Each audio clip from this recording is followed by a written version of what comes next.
You don't trust Todd after all this time? Mama Joyce, you don't seem to trust anybody that want to be around your daughter. Do you want to be your daughter's everything? You cannot keep her warm at night. Mama Joyce, where is your man? I thought you had a man in one of them houses that Candy bought you, Mama Joyce. It's Storm Show. It's Storm Show. Real whole lives of Atlanta. I know we didn't pretty much miss this whole damn season, but to be honest with you guys, it finally has just gotten interesting. Kenya is back in the real Kenya that we know. You know, we've been asking, will the real Kenya Summer Moore not daily anymore? Please stand up. You know, because that whole meat shit, that whole quiet biblical woman shit is not the real damn Kenya. The real Kenya came back to comfort Tanya after Tanya basically exposed that Kenya was wearing a damn wig. I don't understand what was the big deal about her wearing a wig. I don't think that Kenya should have freaked out as much as she did about this whole wig thing being exposed, because it's literally just not a big deal. I mean, who don't wear hair pieces, even if you wear them from time to time? So I don't really agree with Kenya when she going in on Tanya saying that, you know, you attacking my business and this is affecting my business. Kenya, no, it's not. If your devilish, evil attitude ain't affecting your business, a wig ain't either. But I do have to say to you, Tanya, I said it before and I said it again.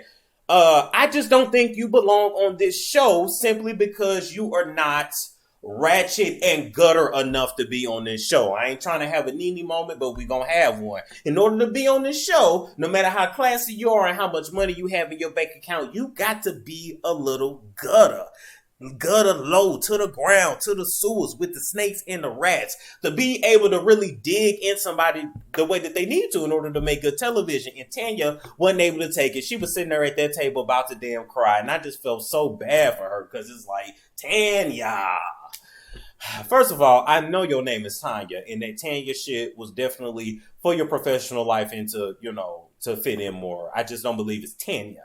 It's Tanya. But if you ain't ready for a beast like Kenya, then you don't need to come for a beast like Kenya.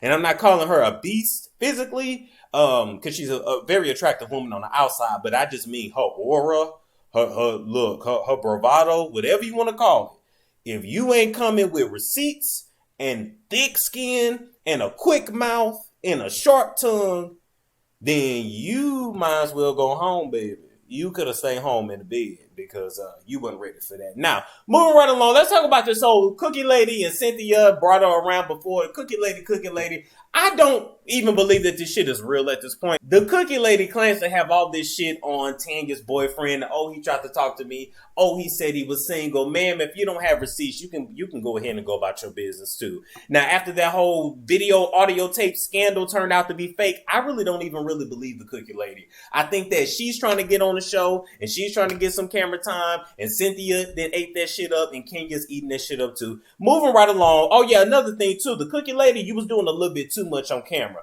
See, you halfway was believable though. I don't believe it, but it was halfway believable until you started singing, yeah, I know I'm beautiful. Wait a minute now. That's definitely coaching. Kenya definitely coached your ass before you got on that camera to say, look, you got to really turn it up to make this shit interesting. We already know what's up, all right? Cynthia then goes to visit Mike. Oh, yeah, let's come back to Portia then. So Cynthia goes to visit Mike out in L.A., and, you know, they do what couples do when they haven't seen each other in a long time. They jump each other's bones pretty much. Mike got a really nice house out there in L.A., quite frankly. That's goals for somebody like me. Like, damn, I'm trying to have me a nice house in sunny California one day. But I just think for them, they have to really watch their tongue and what they say around the kids, because when it came to the damn engagement party or whatever that they get together was with Mike's friends, and Mike went ahead and he was talking about how he did his exes and how he did them so wrong. That emotional reaction from his daughter was really hard to see, and it really just goes to show how the shit you do as an adult really does affect your kids, really no matter how old they are. So you might get over it. You might get over your man. You might get over your woman. But your kids, if y'all have not dealt with that situation, will have reactions like that when the past is brought up, although the past shouldn't have been brought up at all. So that was a mistake on Mike's part. Talking about Cynthia getting on her knees for Mike, that was inappropriate in front of the kids. We don't want to hear about that shit. I don't want to imagine Cynthia getting on her old ass knees. By the way, Cynthia, I love you. You're beautiful. I don't believe you getting on your knees like that. At least not without a pillow or some knee pads down. We've seen how you walk. You walk very stiff. You're beautiful, but you walk stiff. That ass walks stiff. This is exactly how Cynthia walks. Hold up. She walks just like that. Just like an old ass lady. So do y'all really think that old ass lady getting on her knees without some assistance? I know she got some yoga blocks, a couple of pillows, a pallet, some socks, bras, pants, everything padding them knees, because she might go down, but she ain't getting back up that easy. Now let's go to Portia and then this is counseling session really quick. Portia, I really didn't know that a pony and a boiled booty could really make a couple and make a life together and create a family, but apparently they can. The pony is doing everything she can to try to get her boiled booty boyfriend back on track. But Portia, I don't have any sympathy. You rushed into this relationship. You rushed into the engagement. You rushed into not using a condom. You rushed into getting into pregnancy. You rushed everything. And on top of that, Candy tried to tell you, Nene tried to tell you, the whole world tried to tell you, Tasha tried to tell you, I tried to tell your man that he blocked me on IG. We all tried to tell you, Portia, but you don't listen well. And to be very honest, in that family, Lauren got the brains and you got the manufactured looks. So I say all that to say this relationship can be redeemed, but only if Dennis actually wants to redeem it. I don't understand why Dennis will put a ring on her finger and wipe her up and do all that only to just cheat on her. It doesn't make sense. And I'm a guy telling you, in this situation, it don't make sense. Dennis has lived that bachelor life. He's lived that whole life. And quite frankly, Portia looked like the type to screw him like a hoe on the street anyway. So, which is what a man needs, a lady in the streets and a freak in the sheets. So I don't know why he continues to cheat on her the way that he does. We're going to bypass, if he messing with animals or not. Who knows? You have enough sex. You'll start doing some real. Let's talk about that. You have enough sex and enough sexual experiences with multitudes of people, you will start doing some freaky shit eventually, because shit just gets boring after a while. Moving right along from that, Mama Joy still don't trust Todd. You don't trust Todd after all this time? Mama Joy, she don't seem to trust anybody that want to be around your daughter. Do you want to be your daughter's everything? You cannot keep her warm at night. Mama Joyce, where is your man? I thought you had a man in one of them houses that Candy bought you, Mama Joyce. Mama Joyce, you ain't you supposed to be somewhere frying some chicken in OLG or using Candy's credit cards to run them shit on the HSN network at 1-800 infomercials 23 at night?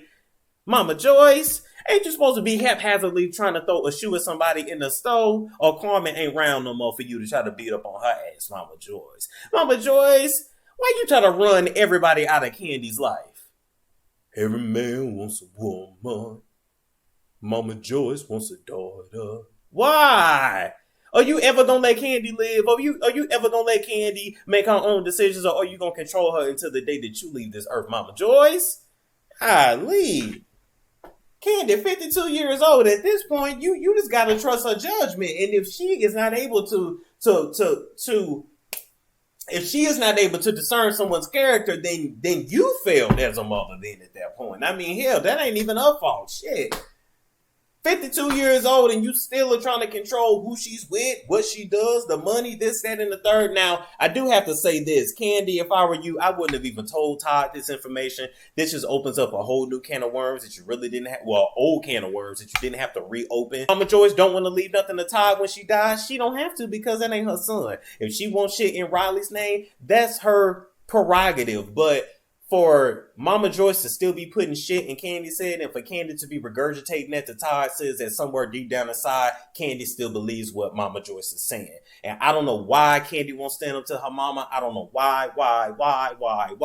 Because you are every bit of a grown woman, Candy. You pay the bills. You literally support your mother's lifestyle, but you can't tell her to stay in her place. Yeah, so we're going to close out by talking about Mike's cheating past. And Mike having a lot of women friends. So I got to ask y'all, because when Cynthia and Mike first got together, they met on the Steve Harvey show. A lot of the public had a lot of shit to say about Mike. You know, one thing I'm starting to realize is that for some reason, social media, especially us, just want to deem everybody is gay. Everybody trade. Everybody this. Everybody that. Everybody freaky deaky in them sheets, you know. So when Cynthia and him first got together, y'all was calling that man what y'all was calling him. But then now that we find out he has a lot of female friends in a cheating past, would you guys be comfortable with your man having a lot of female friends, number one? And number two, can cheaters be redeemed? Well, I'm going to say yes to both. Although for me, I'm not really interested in taking on any female friends. I know at this point, because I learned my lesson,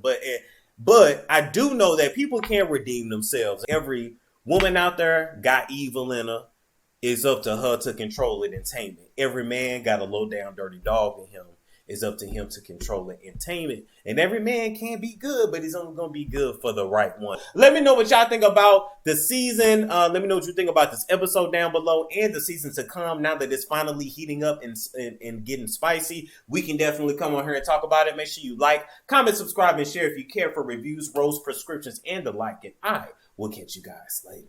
Are you tired of suffering from bloating, constipation, and other digestive issues?